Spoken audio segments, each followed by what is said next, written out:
Movie की शुरुआत में हमें सुन नाम के लड़के को दिखाया जाता है। वह अपनी सिंपल लाइफ से बहुत ही बोर हो गया था, क्योंकि उसकी लाइफ घर से स्कूल और स्कूल से घर वाली थी। इसलिए वो कभी कभी स्कूल से घर आकर वीडियो गेम खेला करता था और वह इसी तरह एंजॉय करता था। लेकिन वह कुछ दिन बाद इससे भी बोर होने लगता है, जिससे परेशान होकर वह भगवान से फरियाद करता है कि मेरी लाइफ इतनी बोरिंग क्यों है, काश मेरी लाइफ भी गेम की तरह होती और जिसमें गेम जैसे ही मजा आता। अगले दिन सुन को हम क्लास में देखते हैं। तभी अचानक से उसके टीचर का सिर फट जाता है और उसके अंदर से दारूमा डॉल निकलता है, जो कि दिखने में बहुत ही डरावना होता है। और वह क्लास के सभी बच्चों को एक एक करके बेरहमी से मारता जा रहा था, जो अपनी जगह से मूव कर रहे थे। अब सुन को लगता है कि गॉड ने उसकी इच्छा पूरी कर दी है, लेकिन वह इस प्रकार की तबाही नहीं चाहता था। वह अपने क्लासमेट्स को मरता हुआ देख उदास हो जाता है। दारूमा डॉल गाना गाकर एक राउंड घूमता था और इस बीच जो भी बच्चा मूव करता, उनकी ब्लड की नस फट जाती और वह मौके पर ही मर जाता था। अब पूरे क्लास में खून की नदियां बहने लगती हैं, जिसे देख सारे स्टूडेंट पैनिक हो जाते हैं और चिल्लाने लगते हैं और दारूमा डॉल एक एक करके सबको मार देता है। तभी सुन का फ्रेंड कहता है कि ये एक डेथ गेम है और हमें इसे विन करना है। वह दारूमा डॉल के पीछे लगे हुए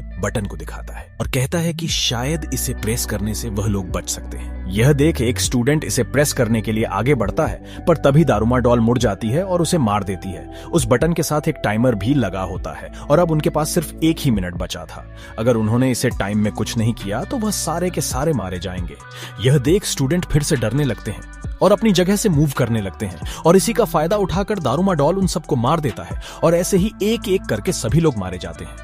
अब सिर्फ सुन और उसका दोस्त दोनों ही बचे थे, क्योंकि वह दोनों अभी तक अपनी जगह से मूव नहीं हुए थे। सुन का दोस्त कहता है कि अब हमारे पास सिर्फ 30 सेकंड बचे हैं, तो तुम मेरे ऊपर पांव रखकर जंप मारकर इस बटन को प्रेस कर देना, जिससे हम दोनों की जान बच सकती है। सुन की हिम्मत नहीं हो रही थी, लेकिन उसके पास कोई दूसरा ऑन ऑप्शन नहीं होने की वजह से वह हिम्मत करके दारूमा डॉल के बटन को प्रेस करके उसे नीचे फेंक देता है और वह दोनों खुश हो जाते हैं। लेकिन तभी वह डॉल सुन के फ्रेंड को मार देता है और कहता है कि तुमने इस बटन को प्रेस किया है, इसलिए तुम ही असली विनर हो। यह देख सुन दुखी हो जाता है, क्योंकि बिना वजह उसके सारे दोस्त मारे गए थे। तभी सुन को उसकी दोस्त इचिका वहां पर मिल जाती है। सुन को इचिका से पता चलता है कि पूरे स्कूल में यही गेम चल रहा था और इचिका भी सुन की तरह अपने क्लास की विनर है, क्योंकि उसने दारूमा डॉल का बटन प्रेस करके उसे डिफ्यूज किया था। वो लोग घबरा जाते हैं और सोचते हैं कि आखिर उनके साथ ये क्या हो रहा है। अभी वह हेल्प के लिए पुलिस को कॉल करने का सोचते हैं, लेकिन वहां पर नेटवर्क भी नहीं आ रहा था। तब वह लोग वहां से भागने की कोशिश करते हैं, लेकिन सारे डोर बंद थे। वो लोग किसी तरह से प्लेइंग रूम तक पहुंच जाते हैं, जहां और भी स्टूडेंट थे जो अपने क्लास के विनर थे और उन लोगों ने माउस कॉस्ट्यूम पहन रखा था। तभी उन्हें फ्लोर पर कैट स्पेल लिखा हुआ नजर आता है और अचानक फ्लोर हिलने लगता है और उसमें से एक रोबोटिक कैट बाहर आती है, जो एक एक करके सबको खाने लगती है। अब सारे स्टूडेंट्स खुद को बचाने के लिए इधर उधर भागने लगते हैं। तभी उनकी नजर कैट के बास्केट रिंग पर पड़ती है और एक टाइमर के साथ बास्केटबॉल भी दिखता है। वो लोग सोचते हैं कि शायद इस बास्केटबॉल को रिंग करके वह लोग बच सकते हैं। इसे देख बास्केटबॉल का बेस्ट प्लेयर बॉल को बास्केट करने की ट्राई करता है और वह लोग जीतने ही वाले होते हैं, लेकिन तभी कैट बॉल को बास्केट होने से रोक लेती है और अपने हाथों से उस लड़के को बॉल के साथ उठाकर फेंक देती है, जिससे उस लड़के की मौत हो जाती है। अब सभी बच्चे काफी ज्यादा डर जाते हैं कि अब वो लोग इस गेम को नहीं जीत पाएंगे। इचिका भी नीचे गिर जाती है और कैट उसे खाने के लिए आगे बढ़ती है, लेकिन सुन उसको डिस्ट्रैक्ट कर लेता है, क्योंकि सुन ने माउस वाला कॉस्ट्यूम पहन रखा था और कैट माउस कॉस्ट्यूम वाले स्टूडेंट्स को ज्यादा पकड़ रही थी। फिर तभी कैट सो जाती है। सुन कहता है कि यही अच्छा मौका है इस बॉल को बास्केट करने का, पर सभी लोग आपस में ही झगड़ने लगते हैं, क्योंकि सभी लोगों को डर था कि शायद यहाँ भी दारूमा डॉल की तरह बाकी सभी लोग मारे जाएंगे। पर इससे पहले सभी लोग कुछ कर पाते कैट उठ जाती है और सबको खाने लगती है। अभी सुन और इचिका 2 बॉल फेंक कर कैट को कंफ्यूज करते हैं, ताकि रियल वाली बॉल बास्केट हो जाए और वह लोग विन कर ले। लेकिन सुन का निशाना चूक जाता है और अब उनके पास सिर्फ 2 सेकंड ही बचे थे। तभी स्कूल का सबसे ताकतवर लड़का अमाया वहां पर आता है और जान की परवाह किए बिना बॉल को बास्केट कर वह लोग जीत जाते हैं। अमाया उन्हें बताता है कि यह एक गेम है और इसके पीछे गॉड है।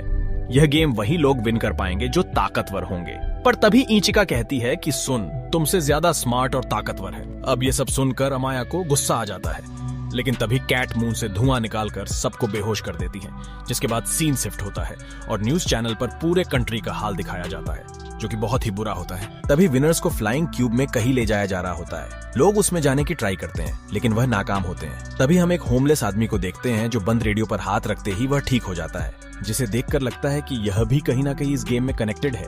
इसके बाद क्यूब में सुन को ताकुमी नाम की एक लड़की मिलती है, जहां इन लोगों के साथ साथ बचे बाकी स्कूल के सर्वाइवर भी थे और इन सब में एक लड़का भी था जो कि काफी ब्रिलियंट होता है। तभी उन लोगों को स्क्रीन पर की को ढूंढो तभी तुम लोग यहाँ से बाहर जा पाओगे, ऐसा लिखा हुआ दिखाई देता है। और फिर यहाँ पर 4 डॉल्स आ जाती है और वो बताती हैं कि यहाँ से वो लोग ही बाहर जा पाएंगे जो इस गेम को विन करेंगे।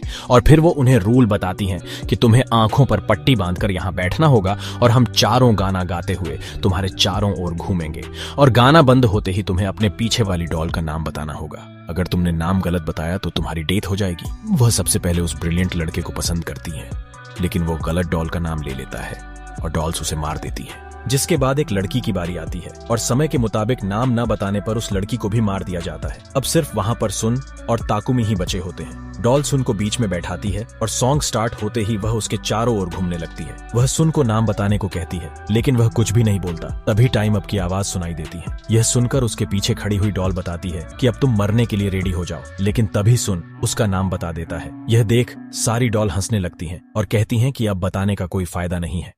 तभी सुन बताता है कि यह टाइम अप की आवाज उसके फोन से आ रही थी, जो कि उसने अगले 2 स्टूडेंट के वक्त रिकॉर्ड की हुई थी और उसके पास अभी भी टाइम था। अब सही नाम बताने पर वह डॉल गिर जाती है और ताकुमी और सुन की लेकर बाहर आते हैं। तभी उन्हें बाहर एक और लड़का मिलती है और उसके पीछे एक बड़ी सी डॉल दौड़ती हुई आ रही होती है। वह लड़का बताता है कि सब एक दूसरे के हाथ पकड़ लो, जिससे वह डॉल उसका कुछ भी नहीं बिगाड़ पाएगी। तभी वहाँ पर इचिका भी आ जाती है और वो लोग दूसरे रूम में जाते हैं। वहाँ पर उन्हें और 2 लड़के दिखाई देते हैं। वो बताते हैं कि उनको यहाँ से बचने के लिए 7 की चाहिए, लेकिन उनके पास तो सिर्फ 4 ही थी। तभी अमाया किसी लड़के का हाथ पकड़कर डॉल से बचते हुए 3 और की लेकर आ जाता है। सारी की को पुट करने पर आवाज आती है कि वह सब अपने कपड़े चेंज कर ले, जिसके बाद कपड़े चेंज करते ही वह लोग दूसरी गेम में इंटर हो जाते हैं। तभी सिटी को दिखाया जाता है और पता चलता है कि क्यूब में जो कुछ चल रहा था वह लाइव चल रहा था, यानी कि सारे लोग देख रहे थे कि वहाँ क्या चल रहा है। इसके बाद हम इन सभी को आइस वाली जगह पर देखते हैं और तभी उनके सामने एक बड़ा सा व्हाइट बियर आ जाता है और वह कहता है कि इसे विन करने के लिए क्वेश्चन के सही आंसर देने होंगे और जो भी गलत आंसर देगा वह मारा जाएगा। सबसे पहले पूछा जाता है कि उनकी फेवरेट फूड कौन सी है। इस पर सब अपनी फेवरेट फूड के बारे में बताते हैं, लेकिन तभी वह बियर कहता है कि आप में से कोई तो झूठ बोल रहा है। काफी सोचने पर वह उस लड़के का नाम देते हैं जिसके पीछे डॉल आ रही थी। वह लड़का मना करता है, लेकिन बियर उसे जान से मार देता है। इसके बाद दूसरा क्वेश्चन पूछा जाता है कि तुम में से कौन कौन सुन को लाइक करता है। तब उसमें से इचिका, अमाया और ताकुमी हाँ बोल देते हैं और बाकी के 2 लड़के जो उसे नहीं जानते थे वह मना कर देते हैं। जिस पर बियर कहता है कि फिर से तुम में से कोई तो झूठ बोल रहा है और आप में से कोई हमारा ही साथी है जो हमें सपोर्ट कर रहा है। तब बाकी के स्टूडेंट्स को ताकुमी पर शक होता है क्योंकि वह उनके स्कूल की नहीं थी। सुन सबको बताता है कि वह उसकी बचपन की दोस्त है, पर कोई उसकी बात पर यकीन नहीं करता और बियर उसे मार देता है। तभी उसकी बॉडी में से असली खून आता है। अगर वह उसकी साथी होती तो उसकी बॉडी में से खून कैसे आता, और यह देखकर सुन समझ जाता है कि झूठ कौन बोल रहा है और वह कहता है कि यहाँ पर सिर्फ एक ही है जो झूठ बोल रहा है और वह बियर की ओर उंगली करके बोलता है कि वह झूठा और कोई नहीं बल्कि तुम ही हो। तुम झूठ बोलकर हमारे साथियों को मारना चाहते हो। ये सुनते ही वह व्हाइट बियर ब्लैक हो जाता है और वो लोग इस गेम को भी विन कर लेते हैं। इसके बाद 5 सर्वाइवर्स को टेंपल में ले जाया जाता है, जहाँ दरवाजा खुलते ही 3 लकड़ी की गुड़िया उनका स्वागत करती है और उन्हें यहाँ तक पहुँचने पर कांग्रेचुलेट करती है। इसके बाद वो तीनों अपना नाम बताती है, जिनका नाम फिटनेस, इंटेलिजेंट और इमेजिनेशन था। वह तीनों गुड़िया इन 5 सर्वाइवर को गेम के रूल समझाती हैं। यह उनका आखिरी गेम था जिसका नाम किक द कैन था। इस गेम में एक पार्टिसिपेट को डेविल बनना था और बाकी सब विक्टिम बनने वाले थे। नियम के मुताबिक जो डेविल बनेगा उसे बाकी विक्टिम्स को ढूंढना होगा और उन सबके चेहरे देखते ही उनका नाम पुकारना होगा और फिर उन्हें जेल में बंद करना होगा। इस तरह अगर वह चारों विक्टिम्स को पहचानने और जेल में बंद करने में कामयाब हो जाता है तो वो विनर कहलाएगा और सारे विक्टिम्स मारे जाएंगे। लेकिन अगर कोई विक्टिम डेविल से पहले कैन को किक कर देगा तो सारे विक्टिम्स बच जाएंगे, पर किक करने वाला मारा जाएगा क्योंकि किक करने से कैन एक्सप्लोड हो जाएगा। इसके बाद एक डॉल के मुंह से 5 स्टिक्स निकलते हैं। हर प्लेयर एक स्टिक लेता है। अमाया को रेड स्टिक मिलती है, इसलिए वो डेविल बनता है और बाकी चारों विक्टिम अमाया कैन को जमीन पर बने सर्कल के बीचों बीच रख देता है और फिर विक्टिम्स को ढूंढने लगता है। 2 विक्टिम बहुत जल्दी पकड़े जाते हैं और अमाया उन्हें जेल में बंद कर देता है। इसके बाद वो इचिका और सुन को ढूंढने की कोशिश करता है। इचिका सुन को बचाने के लिए खुद आगे आ जाती है, जिस वजह से अमाया उसे भी पकड़कर जेल में डाल देता है, जिस दौरान इचिका सुन को बाहर आने से मना करती है और कहती है कि वो खुद को बचाए रखे, पर सुन उसकी बात नहीं मानता और अपना चेहरा छुपाने के लिए आर्मोर सूट पहनकर बाहर आता है। उसे आर्मोर में देखकर अमाया कहता है कि तुम्हारे आर्मोर से कोई फर्क नहीं पड़ता, मुझे सिर्फ तुम्हारा चेहरा देखकर नाम पुकारने की जरूरत है। उसके बाद मैं कैन को किक करके विनर बन जाऊंगा। और ये कहकर वो उसका हेलमेट उतारकर उसका चेहरा देख लेता है और तुरंत ही कैन को किक करने के लिए दौड़ने लगता है। और तभी उसे पता चलता है कि सुन ने उसको जंजीर से अपने साथ अटैच कर लिया था, इसलिए वो उसके बिना भाग नहीं सकता था। इस बीच सुन पानी में कूद जाता है और अमाया को भी पानी में खींचने लगता है, जबकि अमाया सुन को पानी से बाहर खींच खींचने की कोशिश करता है। इस बीच सुन का आर्मर निकल जाता है और सुन कैन की तरफ बढ़ने लगता है। ये देखकर अमाया पूरी ताकत लगाकर चेन को तोड़ देता है और कैन को किक करने जाता है, पर उससे पहले ही सुन कैन को किक कर देता है और इसके साथ ही गेम ओवर हो जाता है। उन दोनों को लगता है कि अब कैन एक्सप्लोड होगा, पर ऐसा कुछ नहीं होता और डॉल्स घोषणा करती हैं कि अमाया के अलावा बाकी सब विनर हैं। वो लोग ये भी बताती हैं कि एक्सप्लोजन वाली बात झूठी थी ताकि गेम और भी इंटरेस्टिंग हो जाए। इस बात से अमाया को बहुत गुस्सा आता है और वो एक डॉल को पकड़कर कहता है कि मैं नहीं मर सकता क्योंकि मुझे गॉड ने चुना है। इस पर डॉल हंसने लगती है और कहती है कि उनमें से कोई भी नहीं मरेगा। फिर वो उन सबको जीतने पर बधाई देती है। इसके साथ ही उनकी जीत की खुशी में आसमान में पटाखे फूटने लगते हैं। डॉल्स उन्हें खाने के लिए आइसक्रीम्स भी देती हैं। आइसक्रीम खाते वक्त सुन इचिका से अपने प्यार का इजहार करते हुए उसे अपने साथ मूवी देखने चलने को कहता है। इचिका खुशी खुशी मान जाती है, पर जैसे ही उनकी आइसक्रीम मेल्ट होती है वो लोग देखते हैं कि उनकी स्टिक्स में कुछ लिखा हुआ है। ठीक तभी तीनों डॉल्स उन्हें बताती हैं कि यहाँ तक पहुँचने के बाद भी उनमें से वही लोग बच पाएंगे जो लक्की होंगे और बाकी सब मारे जाएंगे। अमाया और सुन की स्टिक पर यू लाइव लिखा था और बाकी तीनों की स्टिक पर यू डाई लिखा था और इसके साथ ही एक डॉल्स उन तीनों को मार डालती है और आखिरकार सुन और अमाया क्यूब से बाहर निकलते हैं और भारी भीड़ उनका स्वागत करती है और इसी के साथ यह मूवी यहीं पर समाप्त हो जाती है।